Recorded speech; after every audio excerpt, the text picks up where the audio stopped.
The United Nations Agency for Palestinian Refugees, UNRWA, its head, Philip Lazzarini, is saying this morning that more children have been killed in Gaza since October 7th than in the 4 years previous in all wars around the world. Philip Lazzarini describing the numbers as staggering, calling the ongoing conflict a war on children. Here's the number. At least 12,300 Palestinian children have died in the last 4 months, according to the UN. And, of course, many more have been wounded. Thousands have been orphaned. The World Health Organization and UNICEF both recently warned children in Gaza are dying of hunger and malnutrition, but, of course, many dying in the bombardments as well and in the fighting.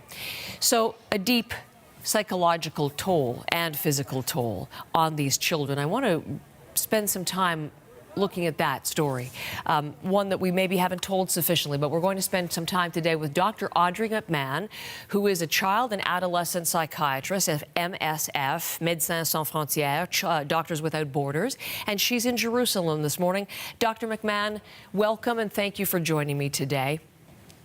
Good morning. You were just listening to my preamble. I'm just interested in your thoughts. Philip Lazzarini echoing comments that we've heard, for example, previously from the UN Secretary General, Antonio Guterres.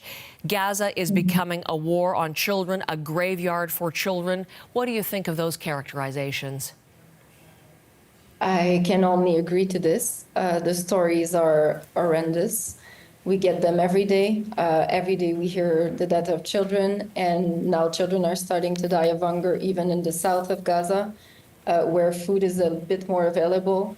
The number of children killed has been horrendous for a long time, and I think these numbers speak for themselves. The situation is dire. It's beyond catastrophic. And the health system has collapsed for a long time, so everything is extremely difficult. And of course, the most vulnerable are paying the highest price, including the children. And I want to focus with you on the mental health aspect, the psychologic aspect, but that's your specialty. You are in contact daily, I know, with the MSF team working with children in Gaza. It's a simple question, but I mean to encompass it so broadly. How are the children? What is the latest that you're hearing from your team members as they try to help children there? Children are extremely scared. We are hearing a lot of stories of children, not sleeping, having insomnia for months, having nightmares, being extremely scared of losing their families. Many children have already lost both their parents, and they are under extreme stress. Some children, one story is just to show how children understand what is really going on. A 6-year-old yesterday told his mom, because they have to think whether they want to leave or stay, try to leave Gaza or not. It's not easy to leave. And the 6-year-old said, if we leave, it's not because we want to, it's because we fear death. Nobody wants to leave, but they are in an incredibly difficult situation, and children are exposed to utter and sheer violence, things that no children should be exposed to. You mentioned those who've lost parents. There is a term now, wounded child, no surviving family. That's a common acronym, unfortunately, to talk about children who have been orphaned by the ongoing fighting. You mentioned that 6-year-old, obviously understanding the stakes, life and death for his family.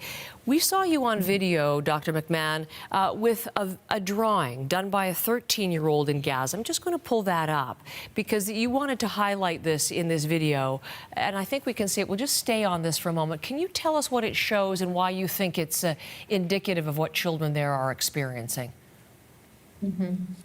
I think this drawing is very graphic. It shows the reality on the ground, and the reality is that children have been seeing dismembered bodies in the streets around them. They've seen a tremendous amount of people being killed, being injured, losing limbs, and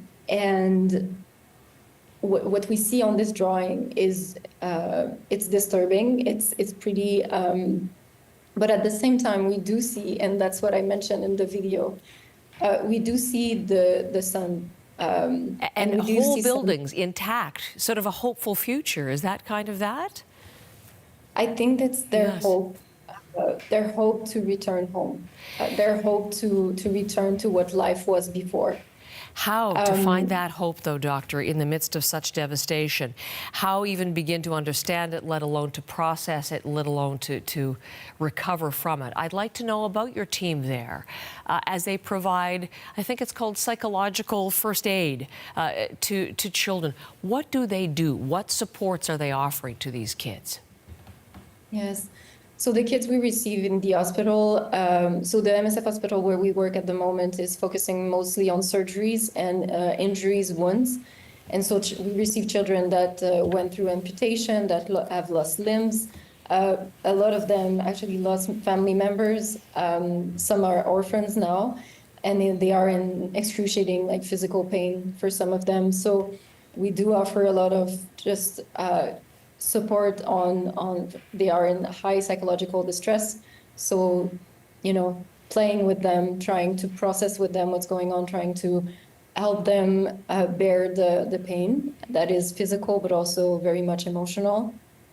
And so we do many activities with the children, some storytelling, some drawing. Many children are using drawing and storytelling to slowly process and try to make sense of what you can't make sense. But so different types of activities to support them and to bring some sense of normal in the absolute abnormal.